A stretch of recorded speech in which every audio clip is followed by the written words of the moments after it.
All right. Well, welcome everyone. It is high noon here in Colorado. Not sure what time it is in all your other areas, but I know it's 2 o'clock Eastern and probably 11 o'clock on Pacific.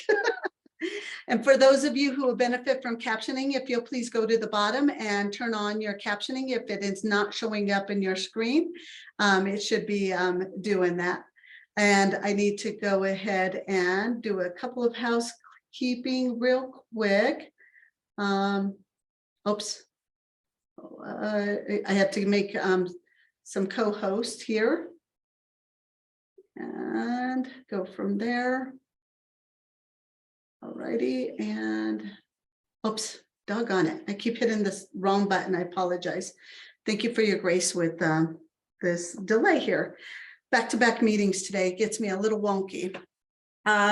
We do have Ian. Well, before we get started with that, do we have any newcomers today to this meeting who have not attended it in the past? I have not attended in the past. Yay, Sandra, thank you for coming. Can you do a little introduction on who you are? Sure. I'm Sandra Bell. I'm from Mississippi. I'm the DIA, Disability Integration Advisor for the state, and I work with MEMA. And I'm about 4 months new and was given this information by Joanna, who told me that I should tune in and just get to know some other people who are doing what I'm trying to do. So I'm very excited to be here today. Oh, happy to have you. And NEMA stands for National Emergency Management Association, or is it Mississippi, MEMA, M-E-M-A, MEMA, Mississippi Emergency Management Agency. Oh, yay. Okay, thank you. There's so many acronyms for NEMA with the N that I wanted to make sure they're awesome. Well, welcome, Sandra, and happy you're part of this. In the notes, and we'll drop in the link for the agenda even. If you'll sign up through there, your name when you come in now will come in as your name when you sign up for it. If not, and you just have the link, it just signs up as it's one of it's like our team. And that reminds me, we do have a couple of people whose name is coming up, AFN Co DHSEM. If you could unmute and please let us know what your name is, we'll rename you, or if you know how to rename, if you could do that. And then I want to move over to Misty Richardson. Yes, thank you. I was invited by our state coordinator. My name is Misty Richardson. I'm the Assistant Emergency Manager for Clark County, Nevada, which is Las Vegas area. Thank you. Misty, welcome. We're happy to have you here. Thank you. Same for you. If you, we're going to drop in there's the agenda there. And then Gabby, if you don't mind, would you also send it in Word document as well and put it in there so everybody could have that? If you'd like, for those who need captioning, please go to the bottom and turn on captioning, the CC button on the bottom. It's one of the icons at the bottom. And then real quick again, I need those who are coming in and named AFN team, CO DHSEM, to please unmute and let us know your name, or turn on your camera, and maybe we'll be able to recognize you and put your name in there.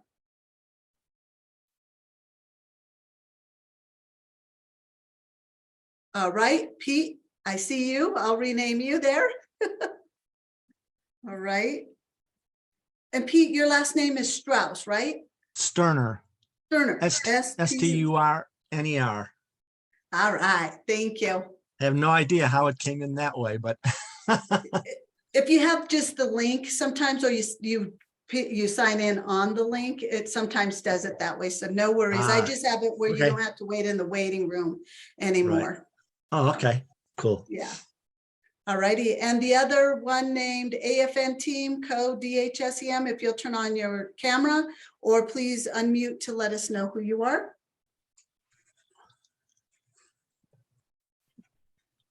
All right. Okay. All right, not sure if they know that they're not named that, so if you could just put in the chat also, we'll be able to change your name there too. But with that, we are going to go ahead and we are going to get started. We do have real quick, are there any needs or information you're needing that we could help you find across the nation, especially with some of the weather that's coming? If you could let us know, then we could start helping each other find those resources. Go ahead and unmute, raise your hand, put in the chat, and we'll be able to do that as well.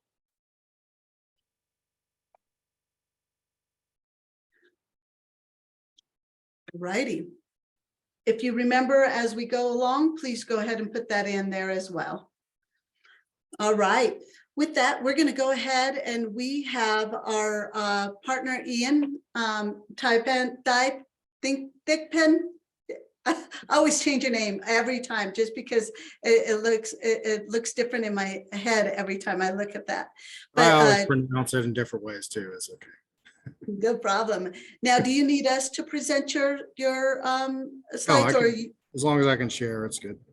All right. Well, with that, I'm going to hand this over to Ian and go from there. And Ian, if I could give you about a 15-minute warning for at least 5 minutes of Q&A, and then so I could hand over a few things towards the end, if that's okay.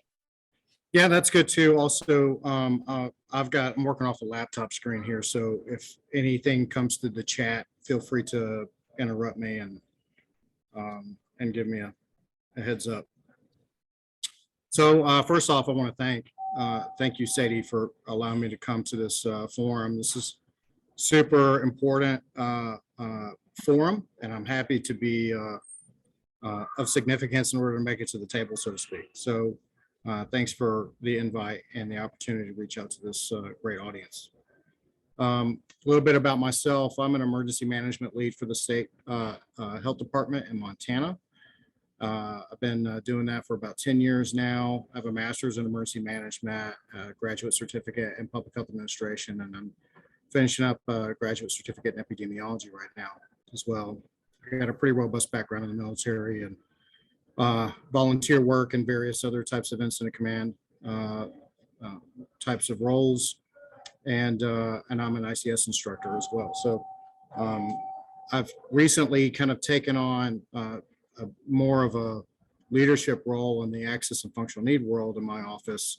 It's been something that's been on my plate for a long time, but I was also doing a lot of other things. And now this is becoming basically not a 10% of my job, but 50% of my job. So I'm really kind of leaning heavily into some of the stuff.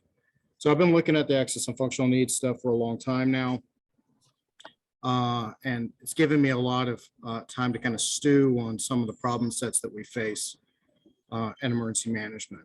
And one of the great things about this conversation is that I get to learn about what the unique functional needs are that individuals have and access needs that we have in our community. And there's such a great diversity in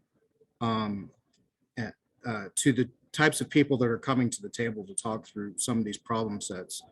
But I think that one of the main obstacles that we've seen is that a lot of people that have disabilities don't speak emergency management language, and a lot of people that work in the emergency management world don't really speak access and functional needs languages or disability related languages. And I'm in a weird position where I get to kind of sit at the nexus of those two conversations and help solve problems from an emergency management situation. And I kind of think of it along the lines of people that have access and functional needs are are typically the ones that are the most disproportionately affected, negatively affected by disaster situations. They're often the hardest to communicate with because they have functional needs or whatever. They're often the ones that may need the most help, kind of understanding the complexity of the situation, and also they're the least likely to get in line at the front of the line, especially to communicate what their needs really are.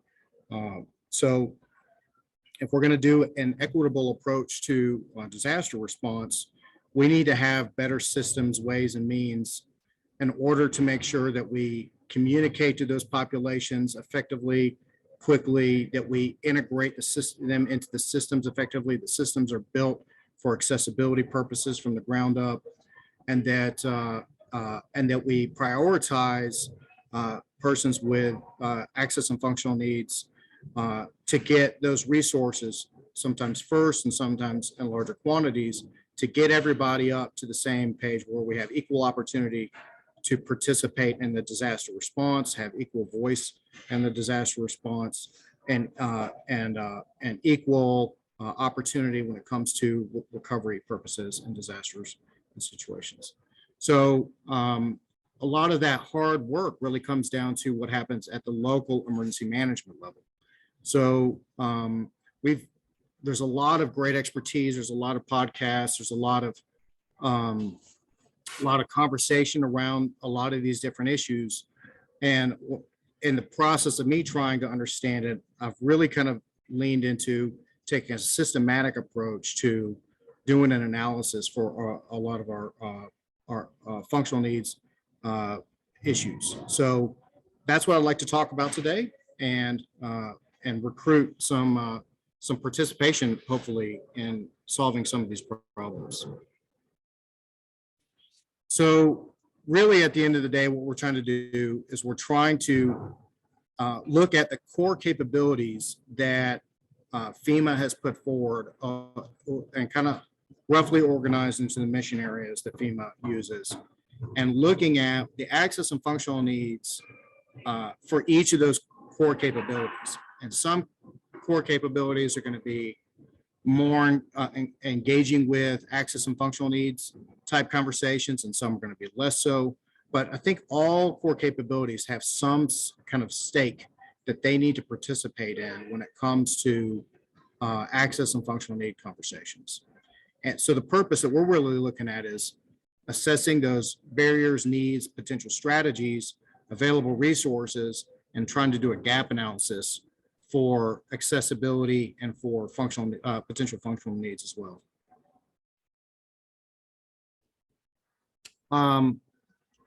One of the reasons that we want to do this is we want to propose strategies for a multi-agency coordination systems, which is really that command and coordination element of NIMS, so that we can ensure that we get, first off, whole community participation in looking at protection, prevention, mitigation, response, and recovery.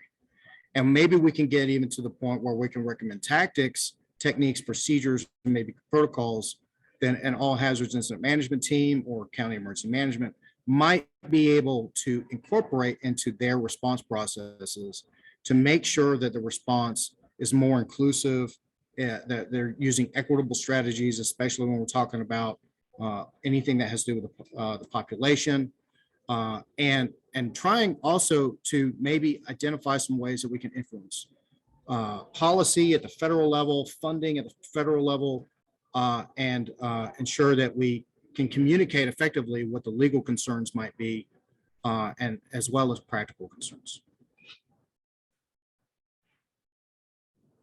So here's kind of an intense inputs, throughputs, outputs, outcomes chart. I think that is supposed to kind of like talking through this entire process.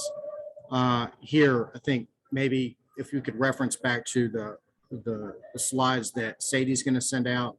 But effectively, what we're looking at is we're taking as our I kind of just talked through our intents, but taking as our inputs, kind of like, what does the situation really look like nationally? And we'll look at like laws, and we'll do an assessment. We're doing an assessment of like what access and functional needs really looks like situationally for the nation. It's kind of hard to do that at the practical level, but there's a lot of national level data and narratives that can help feed into our analysis process to help us better understand what's happening.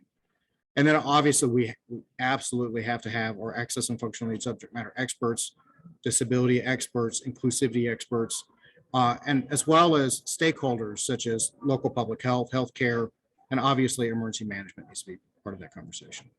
And then we go through a throughput process where we kind of like define purpose, scope, and objectives based upon core capability, break it down into something that's digestible, and then go through an analysis process that we can do a gap analysis as to different populations under different CMIS variables or accessibility issues that exist in the population, such as funding for infrastructure and things of that nature, to do that kind of deep dive assessment. And then through that assessment, propose recommendations for updating NIMS, establishing new federal policies, funding sources, and those types of things, so that we can, the outcomes are really built towards building resiliency, not only through infrastructure, but also through providing tools and capabilities that local emergency managers can implement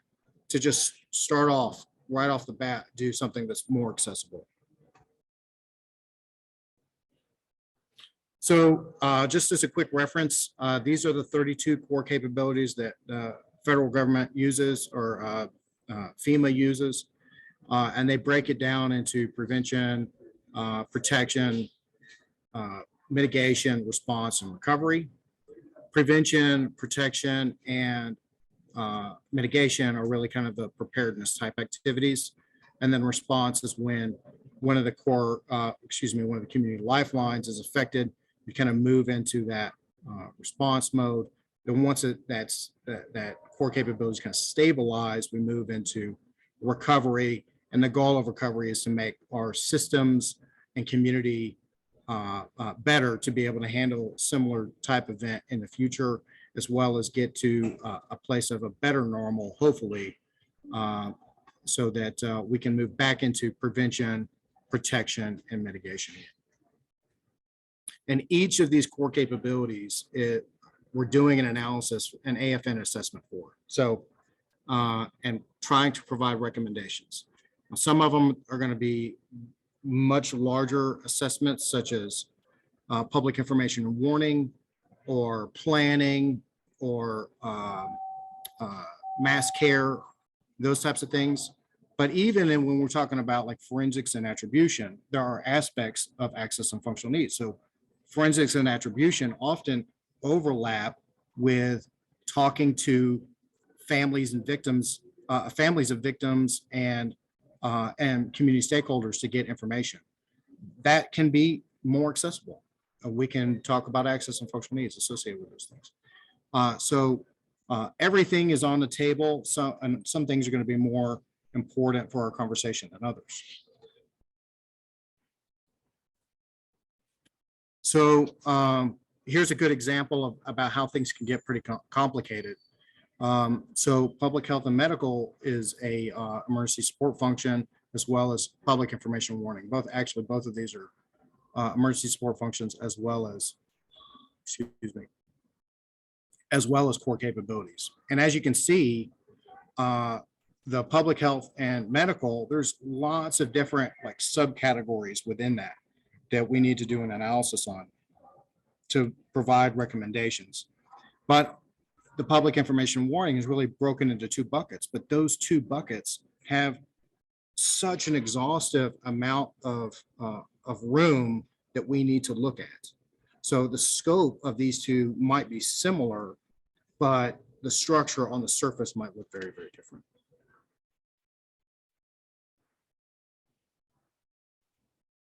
So what does our assessment approach really look like? Well, the first thing that we do is we break down the core capability itself, because a lot of the conversation that we have is with people that aren't really super familiar with the National Incident Management System or what a core capability is. You know, as we talk about core capabilities in the emergency management world, the term capability fundamentally means something different to a lot of disability populations. And we need to make sure that we're on the same page of what we're talking about. So NIMS is typically that lexicon that all disaster response kind of leans towards. So when we're in this kind of conversational room, when we say capability, this is really what we're talking about, is how NIMS uses capability in terms of incident management, not in reference to disability populations or access and functional needs. So that's kind of like the first kind of hurdle that we need to get through. So let's explain what a core capability is according to the NIMS doctrine. And the couple lenses that we can look at this is that, you know, community lifeline. So community lifeline is essentially, it's a system of system that is in the community, and that and if that system of systems breaks for some reason, whether it's a natural disaster or it's a terrorist incident or it's just some sort of human caused accident, if that system shuts down, you kind of, the community that's associated with that lifeline is in a disaster response condition, right? And you're in a disaster response condition until that system gets back up to meet demand within that community. So that's one way of defining a disaster. Some of these community lifelines are more important for access and functional needs than others. So obviously food, water, shelter, and agriculture, that community lifeline is going to be more important from an accessibility perspective. And hazmat maybe not be, at least not to the extent that maybe transportation is. So for example, so there's always going to be access and functional need, but the question is like how much of a priority is this core capability? So different core capabilities are going to be associated with different community lifelines, and that relationship between that lifeline and that core capability may or may not have a significant access and functional need role, so to speak. So we want to highlight that. The other thing is that certain core capabilities address our functional needs differently. So our CMS categories come in, and maybe it's something that NIMS recognizes that communication is a really important role, but it's also an access and functional need thing. So we want to kind of like paint the picture of looking at that core capability in its relationship to community lifelines and to functional needs, and kind of paint that picture. And obviously we're not just color coding these things in this situation. We're describing those relationships. But we also want to kind of unpack, well, what is this core capabilities objective? So NIMS provides very clear-cut definitions for what the objectives of those core capabilities are, their management tactics, the activities, and to a certain extent, kind of like subcategories or strategies that are associated with those core capabilities. So this would, for our purposes, this is basically copy and paste from NIMS doctrine. But it's important to kind of start our conversation with our subject matter experts for our access and functional needs stuff. We want to start, this is kind of like the scope and purpose and assumptions that we're starting with when we're doing our assessment, so that we stay kind of like in the bubble. Because a lot of times when we have these conversations with our subject matter experts, we'll be talking about like public information warning, and all of a sudden somebody comes out of left field and we start talking about the transportation problems. It's like, well, we'll get to those later, but this is the kind of lens that we're having our conversation today about. And then the employment strategies or capabilities are kind of like organizational focus. So in a previous slide, I showed all of the capabilities that are associated with public health and medical. Those are defined doctrinally within those different institutions.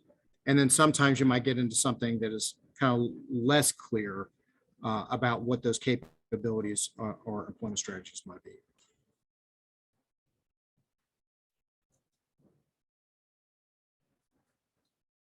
Okay, so then we want to identify relevant emergency support functions. So these are basically like teams that come together to address problem sets.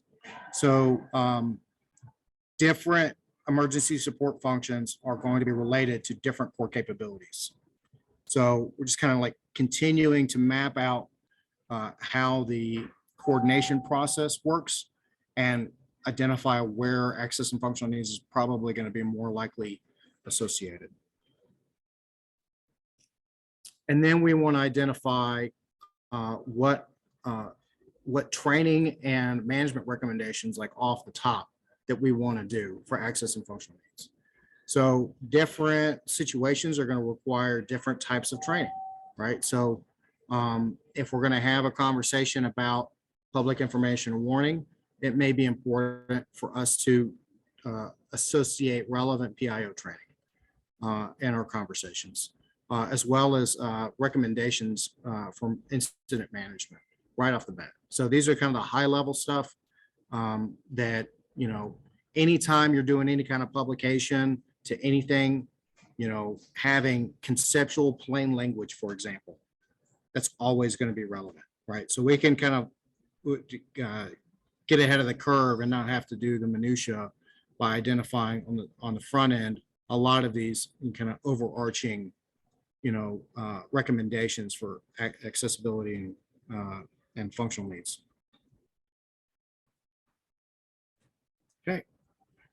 So this is when we're getting into the kind of subcategories. We talk about core capabilities, which are kind of broad scope, but as we kind of fine tune down into those employment strategies or capabilities, this is where we kind of define them. So from a strategy perspective, we're looking at, so for example, in public health, there's one core capability for health and medical, but public health has 15 capabilities that CDC has identified that all public health should be focused on from an emergency management perspective. So we need to describe what those 15 are. So one of those 15 is conducting biosurveillance, for example. So doing public health laboratory work, for example. Well, what does that really look like? And how is, and what are the tactics that are typically associated with that? And how are we going to employ that? What are the general risks associated with that activity and inclusivity considerations? So how does, for example, and public health laboratory activities, what access and functional need considerations, just off the top, can we talk about, right? And that alone may be the thing that gets us a 70% solution to the problems. So all of the things that we're talking about here are all about orienting everybody that's at the table to the topic that we're talking about. But this is really where kind of the rubber hits the road. And what we want to do is, now that we've kind of narrowed down the topic that we're trying to address, then we do a functional analysis for our CMS populations. So we'll look at, for example, communication. Obviously, there's a lot of diverse ways that communication can have accessibility problems, and people have come from different places from a functional need place. So what we want to do is look at those different groups of peoples from a communication perspective. And then the first thing that we want to do for each of those different groups is identify the risk that's associated with failure to accomplish the task, right? So if we're not doing our activities correctly and we don't bridge the gap for an audience to receive, for example, if the core capability is public information warning and the employment strategy is emergency alerts, and we're talking to a population that can't receive information, what we want to do is we want to identify what will happen to that individual or person with that functional need. What will happen if they don't get the message because we didn't do the job right? What does wrong look like? And then once we have a clear picture of what wrong looks like, then let's try to solve the problem and identify how we can overcome or prevent that from happening. So then we look at barriers that are at the functional level. And maybe we look at obstacles at the public accessibility level. And then we can identify more clearly what our needs and opportunities are for that particular population. So let's take for example, a hard of hearing community. So we send out an alert, and all of our alerts are going off over text messages. So the risk that's associated with someone that's hard of hearing may be that they don't receive that alert because the volume on the phone is broken, right? Or the volume on the phone's turned off, or they just don't have the ability to hear it when their phone's in another room, right? And therefore they don't get the message, and the risk is they can't take immediate action and, you know, save their life, save the life of a loved one, or get out in time and the home is destroyed and they're in it, right? So risks associated with that are the impacts of failure to receive the alert, so to speak. And then the barriers are like, well, how do we make sure that we're ensuring that they receive the alert? Well, that may be that we need to do multiple modalities, right? So that's what we're looking at for an opportunity or need. Maybe we need, for our primary opportunity, we need to have 3 or 4 different ways of getting that alert to that person that does not involve a text message, right? Does it mean that we need to send runners? Does it mean that we need to, have a siren in the community? Does it mean that we need to have NOAA alert radios put into people's houses? What does that look like for that particular population? So the need maybe we just define as our need. The primary thing is we need to have 3 ways of communicating to this particular audience, right? And then if that system doesn't work, what's our alternative? And what happens if there's no power or communication network? How do we solve that problem to achieve that task in that situation? Then what we want to do is do basically an inventory of our available resources. So maybe we're talking about iPause in this situation because we're talking about alerts and warnings. So what does iPause have as its subcomponents? Well, it's got WIAs, it's got NOAA radio, it's got television stuff and all that kind of stuff. So we identify those available resources, and then we assess each resource based upon its actual output when you use it. And then we assess the outputs based upon strengths and weaknesses. And then from that strengths and weaknesses assessment, we can backtrack all the way back to the risks, and we can analyze for this communication population. These are the risks, these are obstacles, these are the needs. This is what we have in our inventory. This is what each of those different items in our inventory can do. This is the things that they're good at. This is the things they're bad at, according to that population. It all traces back to that one population. So for example, when we're talking about communication, this is just a short list of the different communication populations, but it's kind of become our default. So we've got deaf populations. They have unique considerations. They have hard of hearing populations. A hard of hearing is not a deaf person. They could be, there might be a lot of overlap, but the obstacles could be different. Maybe somebody that's deaf actually has more available resources that are geared to their condition than someone who's recently become hard of hearing. That might be harder to communicate with that person that's recently become hard of hearing because they haven't learned how to cope with their situation, right? A blind person, low vision, deafblind, autistic, cognitive learning issues, homeless populations, limited English proficiency, English as a second language, and then limited access to technology and communication networks. And in Montana, the last one is like a third of the state, right? So all of these different population groups that have communication issues their relationship to the available resources, their obstacles and needs and barriers are going to be different, right? So what we're going to try to do is we're going to identify what the risks, barriers, needs, available resources, and outputs of those available resources that are associated with each of those things. And then we assess the strengths and weaknesses to overcome barriers and obstacles and meet the needs.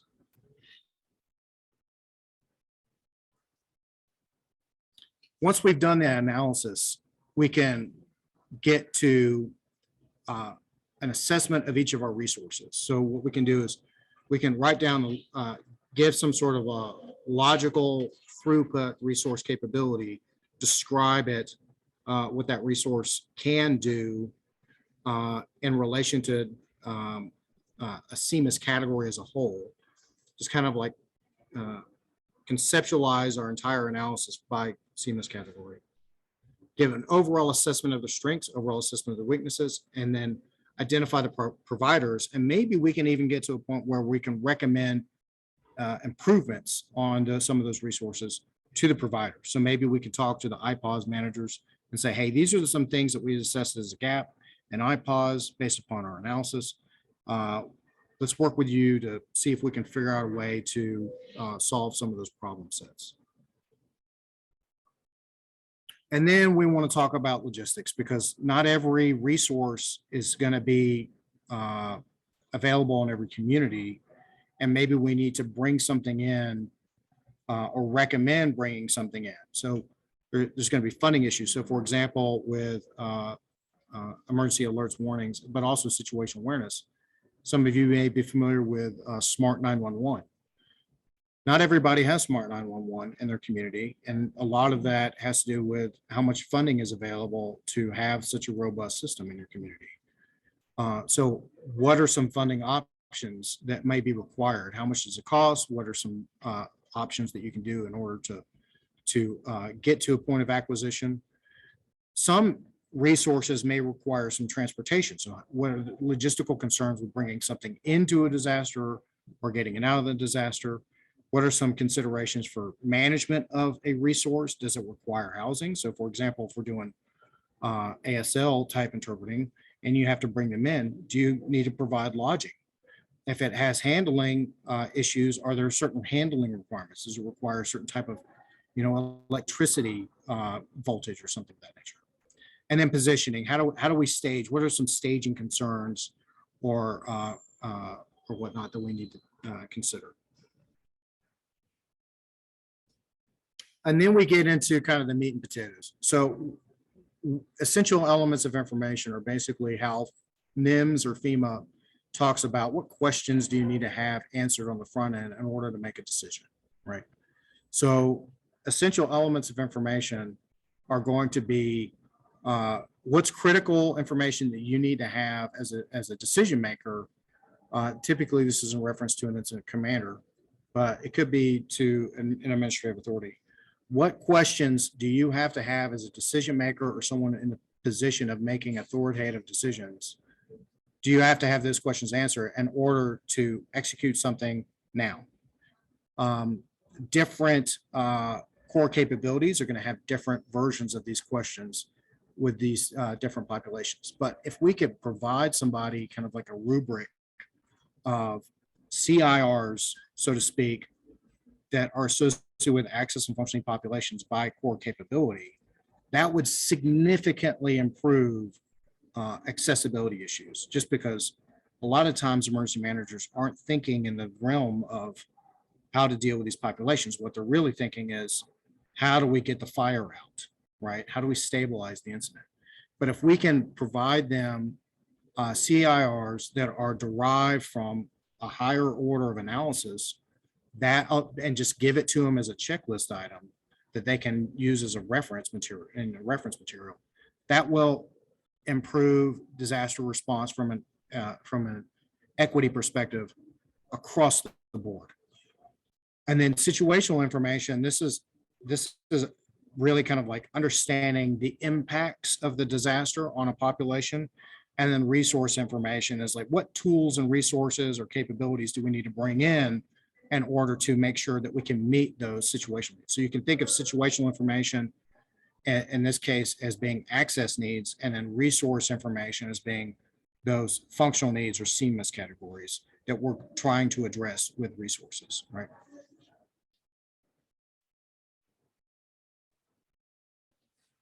And then ultimately what we want to do is basically provide a checklist to our local commanders. And this would be like a task list. So the way operations kind of work is that the first thing we do is we try to gain understanding, situational understanding.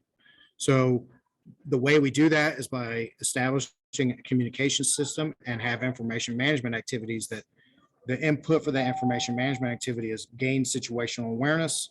And then we do analysis on that situational awareness. And then we produce a common operating picture that enables decision makers to visualize the problem set that we're facing. If we're not incorporating into that process an assessment of the population, its impact, if we're not looking at an access and functional need assessment and that SIM process, then consequently, we're not telling our commanders that they need to be thinking about access and functional needs when they're defining objectives. So we have to provide some sort of like guideline or rubric based upon core capabilities that they can incorporate an access and functional need assessment in that process. And we can just give them a tool that we've derived from our analysis to get the ball rolling. And then once we get to command and coordination, what are some common or likely access and functional need objectives, strategies, and tactics that counties at the local level can employ in order to ensure that accessibility and functional needs are addressed? And then resource management, we identify what those logistical concerns are a little bit higher.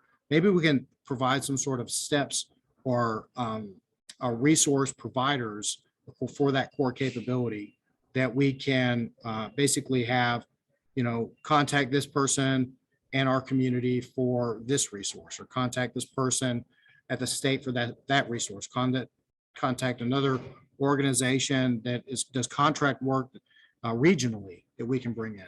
Identify those resource management kind of input, throughput, output options that for the county emergency managers. And then operationally, how do we ensure that access and functional needs is conducted within the response operations effectively to make sure that our access and functional needs stakeholders, our access and functional need populations get what they need from an access perspective and also from a functional needs perspective. So this is kind of like the end goal that we're trying to get, is to give incident management, give emergency operations centers and emergency managers basically the checklist of these things will get you a 70% or higher solution on access and functional needs. Now, obviously, we're not going to be able to address everything in this approach, but the key to success is a thorough analysis, doing the SWOT analysis, because I'm coming from a public health background. And what is SWOT? Strengths and weaknesses are an assessment of your resources and your capabilities as an organization. And then opportunities and threats are looking at the population, right? Or the situation that you're trying to address. So we're doing our risk assessment for each of these populations. Then we're doing our hazard assessment or threat assessment, so to speak. Then we're looking at opportunities and how we can overcome that, identifying resources, and then we're doing our strengths and weaknesses assessment on the back end. And then from that deep dive, we can synthesize a form of guidance to incident commanders at the local level, but more importantly, emergency management at the county level and EOC activities to really solve a lot of the problems that are associated with access and functional needs. There's a lot of great conversation out there, but I'm not sure it's really being captured in a way that really helps emergency managers solve problems, because we're talking about the problems that access and functional need populations have in the way that access and functional need populations talk. And it's kind of like, and to me, it echoes the situation where epidemiologists are talking epidemiology to public audiences, right? So that's where we're at. Ian, this is great stuff. This is Sadie. This is great stuff, and it really helps us better understand what we don't know, because we don't know at a local emergency management level on how much we have to do in order to look at the true whole community inclusion of our community. There is a question in the chat. Do you have an example of a checklist coming from Sina Jenkins in Pennsylvania? No, I do not. We have not built a checklist yet. We're still deep in the analysis phase for alerts, warnings, and notifications, which is different than just public information in general. This is, yeah, this is Sadie. Thank you, Ian. Now we have June Kales. Hey, June. Hey, Ian. Hey, this is great. They're really well laid out. I had a kind of a fundamental question I've been thinking about for a while. I've been working a lot on the 3 ESFs: health, medical, mass care, and communication, in terms of working with ASPR. That stands for the Administration on Strategic Planning and Response, and their National Advisory Council. So one of the things that I'm really concerned about is, I agree with everything you said, but I'm really concerned that if it's not embedded and maintained in the government's basic policies, procedures, processes, it often seems to still fail because it's still separate. So in other words, oh, that's only what we do in emergencies. And so what we found in working, for example, with the city of LA or the city of New York, when some of this is only limited to the emergency bucket or the NIMS bucket, it doesn't seem to work because it's still seen as separate. So some of this is not funding as much as it's state and local compliance. Yeah. It's not, it's the infrastructure build. It's like, okay, communication access across the board, all public meetings, all public information, all websites, all, everything plain language, specifically detailed in contracts, for example, with interpreters or with streaming services.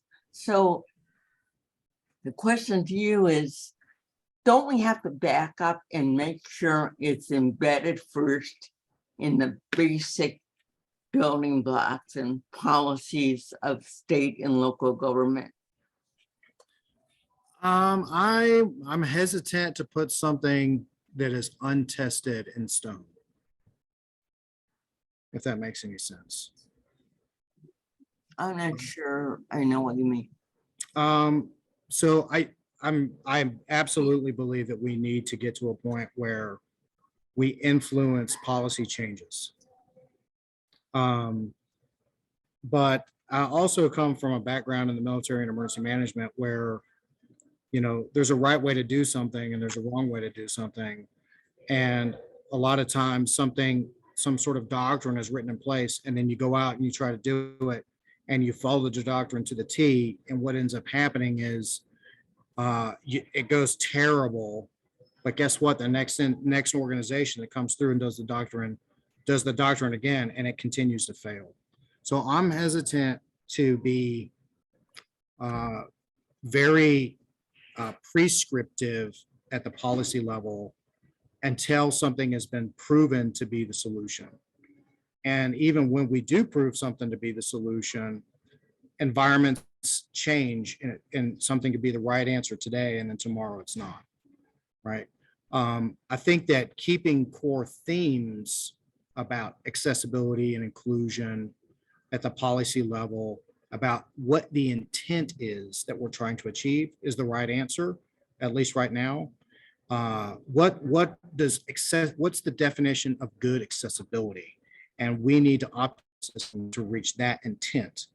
And then we can provide kind of a centers of lesson learned or best practices that is continually evolving to meet with environmental changes in the community and new technology that's incorporating, and then new capabilities. But I do think that you're right, that we do need to, at the doctrinal level, provide more clarity, and then at the policy level, give good intent. Define the intent that people have to aim towards. Right? Does that help kind of contextualize? Well, we can maybe talk offline. It's probably a more lengthy conversation, but Okay. I still think some of this, when it's embedded and it's what the county does, all of our public information is accessible. All of our press conferences have interpreters. Yeah, I really want to get to that point. I mean, and I was probably thinking too broadly.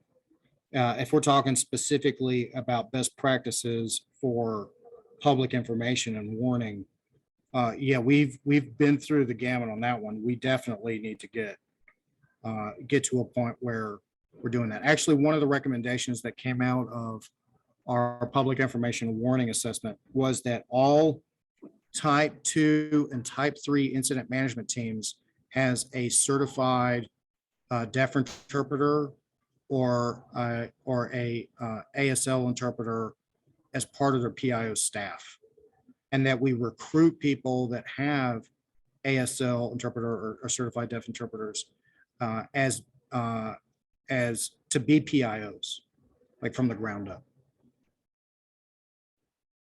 and make that NIMS doctrine. This is Sadie. Thank you, Ian and June, for the great discussion. And June, I believe this is why Ian asked us to be part of it, because he's now getting where he needs a little bit more of the plan with approach to help with this tool to keep building there. With that, Molly? Molly McLeod. Thank you so much, Ian, for the presentation, and Sadie and all those involved in keeping this space available. White woman with short hair wearing a t-shirt that's got the San Francisco April 5th, 1977 disability history, which is the occupation of the health building, which led to Section 504 regulations being implemented for civil rights. And so, you know, people with disabilities been doing this a long time. I was a kid at that time, but there's so much to learn from the elders in community. And with this, when I think back to my experience in the Emergency Operation Center in the city of San Jose, one tool that I wish had been available was a yardstick. So for one thing, I would suggest for all folks that don't currently have one, put a little yardstick, put a little heart, you know, with a reminder that access is love, and make sure that the barriers in your location are removed. Because when a friend of mine came in who is uses a power chair, you know, the bathroom, not accessible. The one entrance to the conference room blocked by the trash can.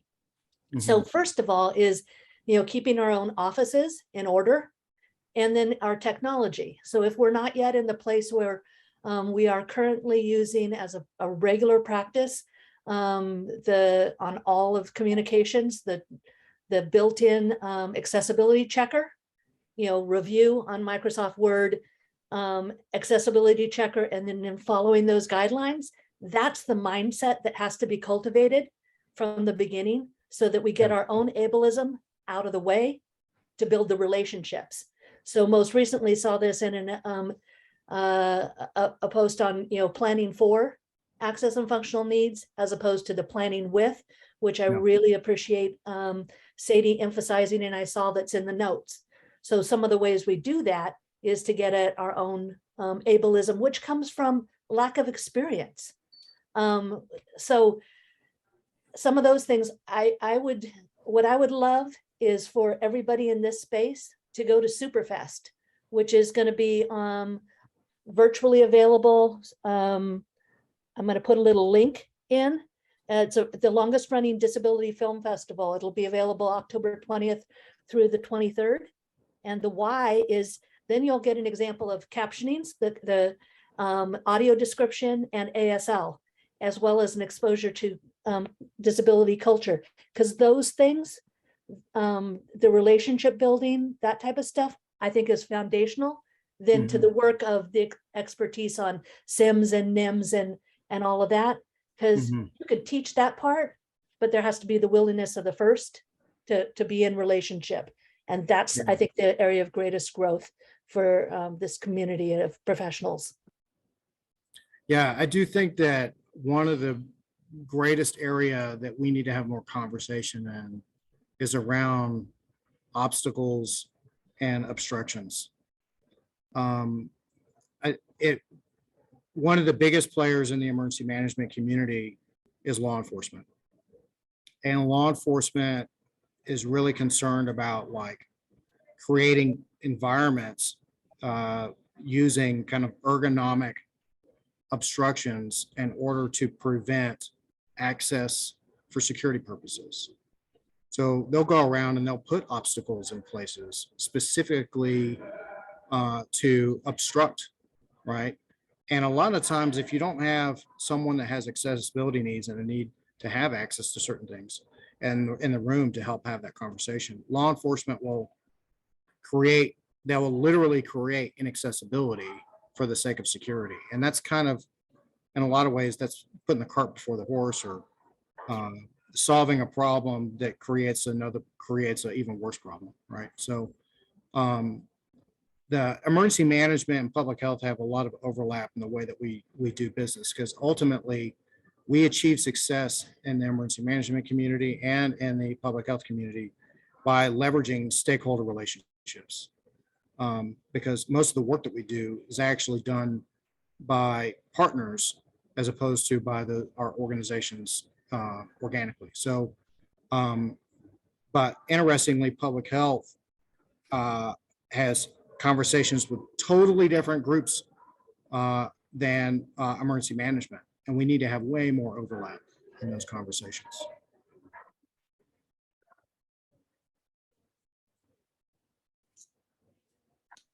Looks like June put a checklist up. This is Sadie. Yes, I just noticed inside of the chat that there's some other resources, and we'll make sure we pull those and put them into the notes for everyone.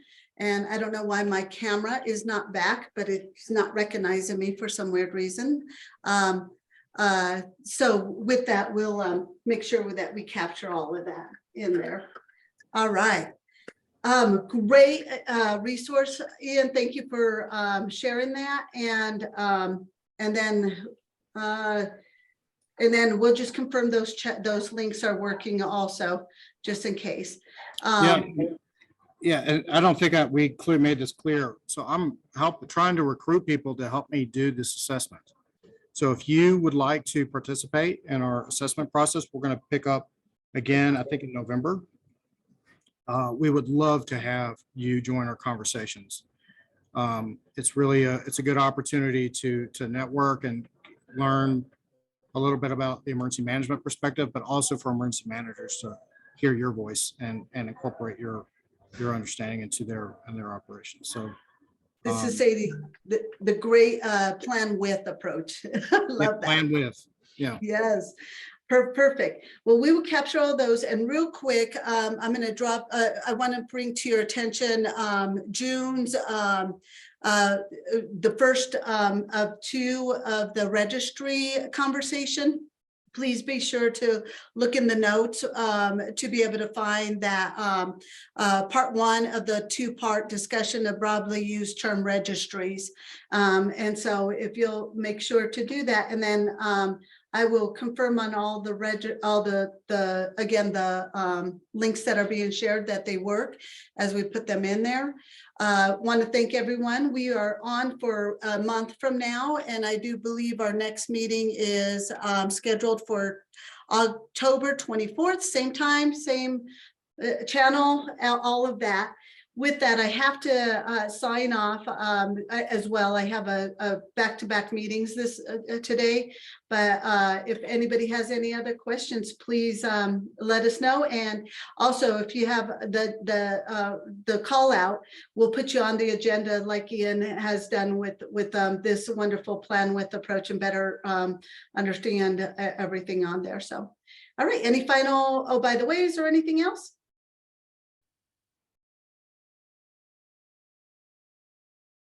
All right, we're going to go ahead and we will go ahead and end the call for now. And I'm going to let, I do believe Tim and Gabby, you could, or Tim, you'll be able to get all the final stuff for here and we'll get everything out for you. Everybody else, have a wonderful day.